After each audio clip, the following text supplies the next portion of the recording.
Olá pessoal, tudo bem com vocês? Hoje eu quero mostrar como ver a temperatura do notebook e assim evitar superaquecimentos. Você vai ter que usar o aplicativo HW Monitor, ele é gratuito. Vou deixar o link na descrição ou vocês pesquisem no Google. Vou abrir ele aqui, ó. Ele faz uma varredura para mostrar as informações.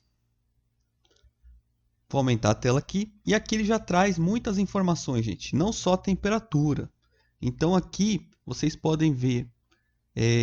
Cadê o processador? Aqui embaixo. Ó. Então, ele já mostra as temperaturas. 55 graus, 60, né? Ficou oscilando, é normal. E aqui os núcleos. Que cada CPU tem uma quantidade de núcleos. Ele pode ser dual core, quad core, octa core e assim por diante. Então ele mostra a temperatura do processador CPU e também da GPU, que seria a placa de vídeo integrada ou dedicada. Aqui a integrada está em 46 graus, ó, que seria a Intel HD Graphics 630. E ele também mostra a temperatura da GPU dedicada. Deixa eu ver se eu acho ela aqui.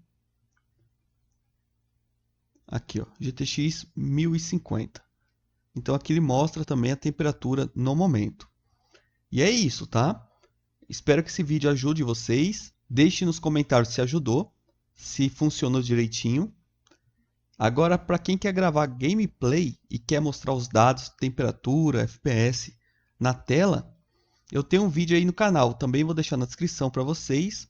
E aí vocês conferem. É antigo, mas eu acho que continua funcionando em 2025. Então dá uma conferida.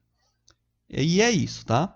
Finalizamos por aqui. Fique com o próximo vídeo que vai aparecer na tela, que isso ajuda bastante ao canal. E até a próxima.